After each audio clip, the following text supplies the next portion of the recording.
next reader is Carol Graham. She reads, she writes, she sells real estate. Carol Graham, a 2-time Story Slam winner, is currently writing the second book in a series of feel-good murder mysteries that take place in Brooklyn.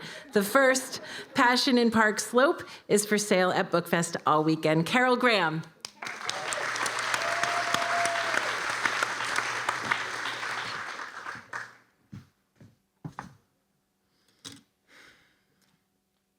This is not an obituary, though I have written several. The first ones were for my friend Terie's parents, and later, when she died, one for Terie. It was heartbreaking, but it was for the newspaper, and it was a lot of stats, schools, jobs, awards, like that. Then, during COVID, my mother died, and my sister asked me to write one for our mom. So I wrote a too-long obituary that included a history of her life from Canada to Texas and more, what she was really like for me as her daughter. At one point, I wrote she was a poet, a painter, and often extremely difficult. And I swear it was not to be mean, just factual. But my sister asked me to leave it out, so I did. But I read it to my son, and I told him that when he wrote my obituary, he could say whatever he wanted to about me. And he said, "Oh, I will, Mom, I certainly will."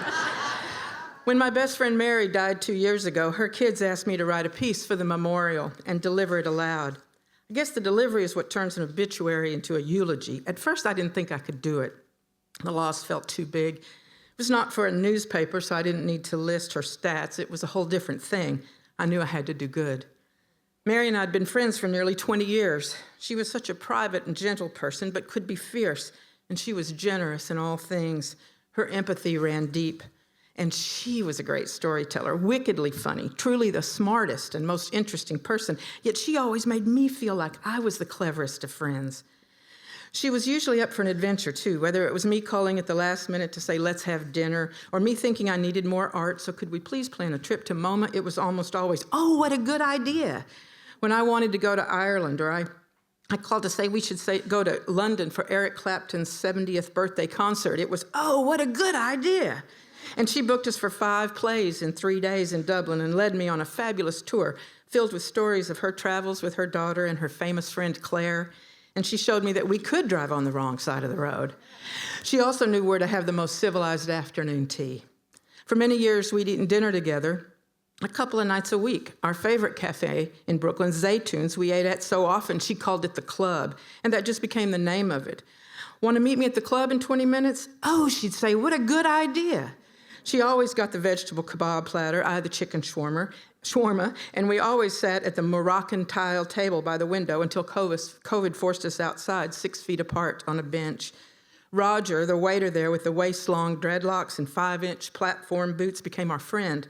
And because of Mary's genuine interest, we learned that he was a clothing designer in his real life, and he showed us pictures of his exquisite ball gowns for drag queens. Grieving. It took me a couple of months before I could go to the club and tell them of Mary's passing, but when I finally did, Roger held my hand and cried with me. Mary kept in touch with friends and family and would tell me wonderful stories about them that made me laugh and gave me insight. It was ever so good to be a part of her world, and she listened to my stories too. She was interested in the planet and tuned into NPR daily. She learned from her mistakes, forgave us ours, and showed me how to be a better parent. Mary was the best companion for me in a city that can often be harsh, but also full of art and goodness and possibility. She made sure I noticed it all. A friend like Mary Ryan is a once-in-a-lifetime. She loved me and my family and my dogs. We all loved her back. I could talk for a long time about her, but I can promise you she would not want me to stand up here in front of you crying about all the ways I miss her, and I do miss her. So I will sit down shortly. Oh, what a good idea. And end with a piece of a poem by one of her favorite poets. To live in this world, you must be able to do 3 things. To love what is mortal, to hold it against your bones, knowing your own life depends on it, and when the time comes to let it go, to let it go.